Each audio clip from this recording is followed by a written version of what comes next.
প্রবার্নার স্টুডিওর পক্ষ থেকে আপনাদের সবাইকে জানাই আন্তরিক শুভেচ্ছা ও অভিনন্দন। আপনাদের সাথে প্রতিবারের ন্যায় আমি আছি রাজীব আহমেদ, এবং গত ভিডিওতে আপনাদেরকে দেখানো হয়েছিল মাইক্রোসফট অফিস এর একটি প্রোগ্রাম, মাইক্রোসফট ওয়ার্ডের ইউজার ইন্টারফেসটি আপনাদেরকে দেখানো হয়েছিল। সো এরই ধারাবাহিকতায় আজকে আপনাদেরকে দেখানো হবে হচ্ছে মাইক্রোসফট ওয়ার্ডের ফাইল মেনু। সো চলুন দেরি না করে দেখা যাক। সো ফাইল মেনু থেকে আমরা যদি দেখতে চাই সেক্ষেত্রে ফাইলে ক্লিক করব। ক্লিক করার পরে এখান থেকে ইনফোটা দেখাবে।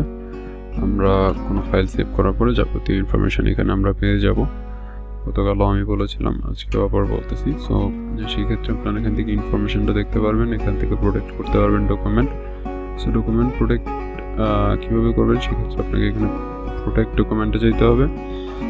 সেখান থেকে এনক্রিপ্টেড পাসওয়ার্ড, আপনি পাসওয়ার্ড দিয়ে যদি এনক্রিপ্ট করে রাখেন তাহলে এই ডকুমেন্টটি পাসওয়ার্ড ছাড়া ওপেন করতে পারবে না কেউ। আবার এখান থেকে আপনি রেস্ট্রিক্ট এডিটিং করে রাখতে পারেন।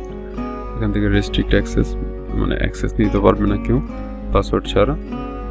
অ্যাড ডিজিটাল সিগনেচার, এখান থেকে আপনি একটা ডিজিটাল সিগনেচার অ্যাড করতে পারবেন। যাবতীয় বিষয়গুলো আপনাদেরকে পরবর্তীতে যখন ডকুমেন্ট প্রোটেকশনের বিষয়গুলো দেখানো হবে সেই সময় দেখিয়ে দেওয়া হবে।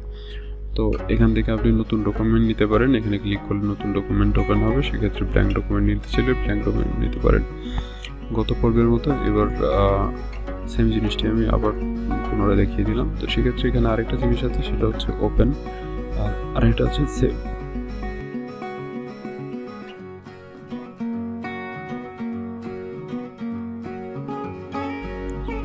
সেভ করতে চাই ডকুমেন্টটি, ধরা যাক আমরা এই ডকুমেন্টটি ডেস্কটপে সেভ করবো। সেখান থেকে ডেস্কটপ আমরা সিলেক্ট করলাম। সিলেক্ট করার পর এখানে আমরা ডকুমেন্টের একটা নাম দিব। ধরা যাক এটার নাম আমরা দিলাম doc1 ওয়ার্ড ডকুমেন্ট দিয়ে doc1 দিয়ে আমরা ডেস্কটপে সেভ করবো। সো এখান থেকে সেভ দিব। দেখা যাক ফাইলটি সেভ হয়েছে কিনা। doc1 নামে এই যে একটা ফাইল সেভ হয়েছে। এই ফাইলটা সরাসরি আমরা এখানে ক্লিক করার মাধ্যমে ওপেন করতে পারবো।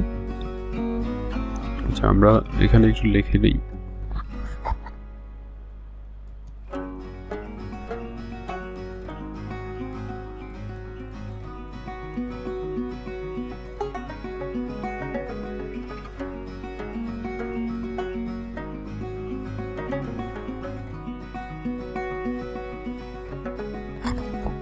সো আমরা লেখাটা আবার সেভ করবো। এডিট করেছি ফাইলটা, সেই ফাইলটা এডিট করার পর সেভ করবো। এখান থেকে আমরা সেভ করতে পারবো, অথবা ফাইল মেনুতে যাওয়ার পরে এখান থেকে আমরা সেভ করতে পারবো। তবে এখন আমরা এই ফাইলটা, যে ফাইলটাতে কাজ করেছি সেই ফাইলটা ক্লোজ করবো। তাহলে ফাইল মেনুতে গিয়ে এখান থেকে ক্লোজে দিব, তাহলে ফাইলটি ক্লোজ হয়ে যাবে। যে ফাইলটিতে আমরা কাজ করেছিলাম সেই ফাইলটি ক্লোজ হয়ে গেছে। আবার যদি ফাইলটি আমরা ওপেন করতে চাই, ডেস্টিনেশনে যেটা ফাইলটি আছে সেই জায়গাতে গিয়ে ফাইলটিতে ডাবল ক্লিক করলে ফাইলটি ওপেন। সো এই ছিল আমাদের ফাইলটি doc1। সো আবার আমরা ফাইলটি ক্লোজ করে দিই। এখান থেকে ক্লোজ করে দেওয়ার পর আমরা আবার ফাইল মেনুতে গিয়ে ওপেন। এখন দেখা যাচ্ছে বাদবাকি যেই ফাইল অপশনগুলো ছিল সবগুলো ইনঅ্যাক্টিভ অবস্থায় আছে। তার কারণ হচ্ছে ফাইল যদি ওপেন না থাকে সেক্ষেত্রে এই অপশনগুলো আসবে না। সো এখান থেকে ওপেন থেকে আমরা ডকুমেন্টটি ওপেন করতে পারবো। সেক্ষেত্রে রিসেন্ট কিছু ডকুমেন্ট এখানে দেওয়াই থাকে। তারপর আমরা যদি সেটা ওপেন করতে চাই ফাইল থেকে, সেখান থেকে করতে পারবো। সো দিস কম্পিউটার থেকে আমরা করতে পারি এটা। এখান থেকে আমরা ডেস্কটপে যাব, doc1 দিয়ে ডাবল ক্লিক করলে doc1 উপরে ফাইলটি ওপেন হয়ে যাবে।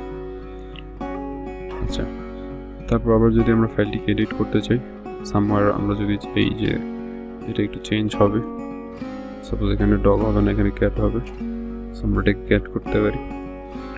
অথবা আমরা এখানে বড় হাতে ডি দিয়ে জিও দিলাম, ওজি টপ করলাম, সেভ। সো এখন আমরা যদি ফাইলটি ক্লোজ করে দিই, সেক্ষেত্রে আমরা যে ফাইলটি সর্বশেষ সেভ করেছি সেই ফাইলটি ওপেন হবে। যদি ফাইলটি ওপেন করি তাহলে দেখতে পারবো চেঞ্জটি থেকে গেছে। তার পরবর্তীতে যে বিষয়টি আছে এখানে সেভ এজ,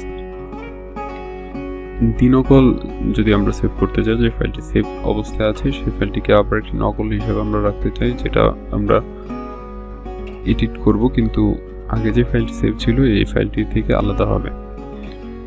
তো এখান থেকে আমরা এটাকে সেভ করব ডেস্কটপে। আমরা এই ফাইলটির নাম দিচ্ছি doc2। doc2 দিয়ে সেভ। এক্ষেত্রে আমরা দেখতে পাচ্ছি এখানে দুইটা তৈরি হয়েছে, doc1 এবং doc2। doc1 এবং doc2 এখন পর্যন্ত একই রকম দেখতে, যে doc2। সো আমরা দেখব এটাতে যদি আমরা চেঞ্জ করি, এটা ছোট হাতের করে দিলাম doc দিয়ে, আমরা এখান থেকে সেভ দিলাম। সেভ দেওয়ার পর আমরা এই অপশনটি ফাইলটি ক্লোজ করে দেব। এখন আমাদের আউটপুট, এখানে আমাদের ওয়ার্কস্পেসে কোনো ধরনের কোনো ফাইল ওপেন নেই, এখানে দেখাচ্ছে ওয়ার্ড। সো আমরা যদি ওপেন করি, আমাদের doc1 যদি ওপেন করি, আমরা দেখতে পাবো যে doc1 বড় হাতের টিতে আছে। বাট আমরা যদি doc2টা ওপেন করি, ওপেন doc2, সেক্ষেত্রে আমরা দেখতে পাবো এখানে ছোট হাতের টি আছে। ফাইলটিকে যদি আমরা একটু আলাদা করে নিই তাহলে বুঝতে সুবিধা হবে। এখান থেকে দেখা যাচ্ছে doc1, এটাতে বড় হাতের টি আছে, এটা ছোট হাতের টি। তার মানে হচ্ছে আমি যে ফাইলটিকে সেভ এস করেছিলাম সেটা ছিল doc1।